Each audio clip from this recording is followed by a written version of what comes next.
Sabitha Indra Reddy ఇష్యూపై CM Revanth Reddy స్పందించారు. సబితా సునీతకు బట్టి సమాధానం చెప్పారని తెలిపారు. మోసం అనే పదానికి ప్రత్యామ్నాయం సబితా అని రేవంత్ అన్నారు.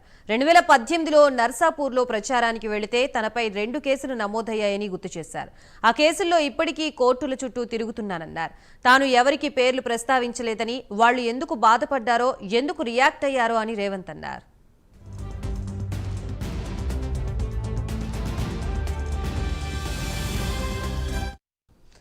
ఇదే అంశానికి సంబంధించి మనకి పూర్తి అప్డేట్స్ ఇవ్వడానికి మా ప్రతినిధి చందు సిద్ధంగా ఉన్నారు. చందు, ఈ రోజు సభలో ఒక దుమారం అయితే జరిగింది. సీఎం రేవంత్ రెడ్డి మాజీ ఎమ్మెల్యే సబితా ఇంద్రారెడ్డిపై చేసిన వ్యాఖ్యలతో బీఆర్ఎస్ పార్టీ ఎమ్మెల్యేలు పడుతున్నారు.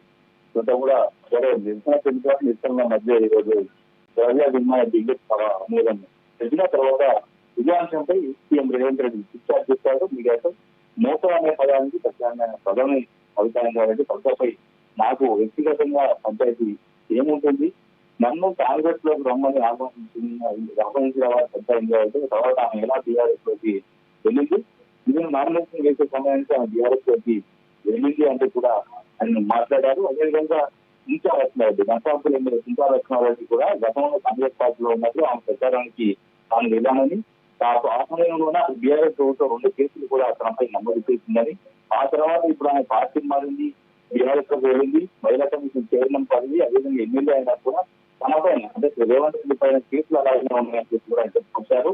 మొత్తంగా అసెంబ్లీలో డెమోక్రటిక్ గా అప్పుడు కాంగ్రెస్ ప్రభుత్వం వ్యవహరిస్తుంది. వాళ్ళ సమయం కూడా ఇస్తున్న ముఖ్యంగా జగదీష్ రెడ్డి కావచ్చు, కేసీఆర్, హరీష్ రావు కూడా సభలో తమ సభ్యుల కంటే ఎక్కువ సమయం మాట్లాడారు. తమ వ్యక్తిగతంగా మాట్లాడినందుకే దీన్ని చెప్పాను తప్ప ఎలాంటి ఉద్దేశం లేదు. ప్రతిపక్ష నాయకులుగా కూడా కేసీఆర్ అసలు బాధ్యత లేదు, అధికారం ఉంటేనే కేసీఆర్ సభకు వస్తారా అంటూ కూడా ఆయన మాట్లాడారు. మరోవైపు ప్రభుత్వం సభ్యుల కంటే కూడా ఎక్కువసేపు ఆ ప్రతిపక్ష పార్టీ నేతలు మాట్లాడారు. మా ప్రభుత్వం డెమోక్రటిక్ గా వ్యవహరిస్తుంది, అందుకే చర్చలకు కూడా అవకాశం ఇస్తామని చెప్పారు. అదేవిధంగా మరో సంచలన ప్రకటన కూడా ఆయన చేశారు. ముఖ్యంగా ఎవరైనా సభ్యులు అనుసరిస్తే మాత్రం స్పీకరు శాసన సభ్యుల సదస్యం కూడా రద్దు చేయొచ్చు అనేటువంటి ఇండికేషన్ ప్రతిపక్ష నేతలు కూడా ఆయన ఇచ్చారు. గతంలో కూడా ఈ గ్రంథ సాంప్రదాయం ఉంది. కోమటిరెడ్డి వెంకటరెడ్డి సంపర్కున్న ఆనాడు ఎమ్మెల్యేలు కాబట్టి వాళ్ళ సదస్యాన్ని కూడా రద్దు చేశారు. బీఆర్ఎస్ ప్రభుత్వం రద్దు చేసింది ఆనాడు. కాబట్టి ఎవరైనా సభలో అల్లరి చేస్తామంటూ చాలా కఠినంగానే వ్యవహరిస్తామంటూ కూడా రేవంత్ రెడ్డి చెప్పారు. అది మరోవైపు ఇప్పటికే అసెంబ్లీ లాబీల్లో టీఆర్ఎస్ పార్టీ సంబంధించిన ఎవరైతే కాంగ్రెస్ లో చేరారో వాళ్ళు మళ్ళీ నిన్న బీఆర్ఎస్ నేత కేటీఆర్ తో కలిసి తాము పార్టీలకు వస్తామని నేత చెప్పడం జరిగింది.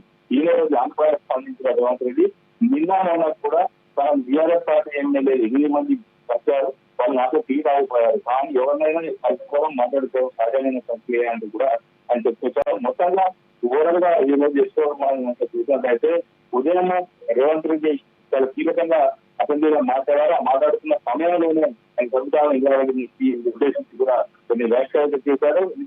కేటీఆర్ ను ఉద్దేశిస్తూ మాట్లాడుతున్న సమయంలో మీ వెనుక ఉన్నటువంటి వాళ్ళు గతంలో మా పార్టీలో ఉన్నారు, వాళ్ళు మీ పార్టీలోకి వచ్చారు, వాళ్ళని ఎన్ని కూడా చూస్తారు, వాళ్ళ మాటలు విన్నట్టు అనేటువంటి వ్యాఖ్యలు చేయడంతో బీఆర్ఎస్ నేతలు వెంటనే మహిళల పట్ల అవమానకరంగా సీఎం వివరించారు కాబట్టి ఖచ్చితంగా క్షమాపణ చెప్పాలని కూడా డిమాండ్ చేశారు. ఈ నేపథ్యంలో సభ వాయిదా పడింది. వాయిదా అనంతరం మళ్ళీ సభ ప్రారంభమైన కూడా బీఆర్ఎస్ సభ్యులు నిరసన తెలుసుకోవడంతో కొత్త ద్రవ్య నిర్ణయం బిల్లు చర్చ లేకుండానే బిల్లుకు ఆమోదం తెలిపారు. తర్వాత అది బీఆర్ఎస్ సభ్యులు, కాంగ్రెస్ సభ్యులు, అదే బీజేపీ సభ్యులు కూడా మీడియా పాయింట్ కు చేరుకున్నారు. కానీ మీడియా పాయింట్ లో శ్రీకాంత్ కూడా కాంగ్రెస్ ఎమ్మెల్యేలు తీసుకోవడంతో అక్కడ మరోవైపు బీఆర్ఎస్ ఎమ్మెల్యేలు మీడియాతో మాట్లాడుతుండటంతో బీజేపీ ఎమ్మెల్యేలు మాత్రం చూస్తూనే ఉండిపోయారు. వాళ్ళ అవకాశాలు ఆడుకోవడంతో బీజేపీ ఎమ్మెల్యేలు కూడా అక్కడి నుంచి వెళ్ళిపోయారు. తర్వాత సభ ముగిసింది. Right, thank you Chandra.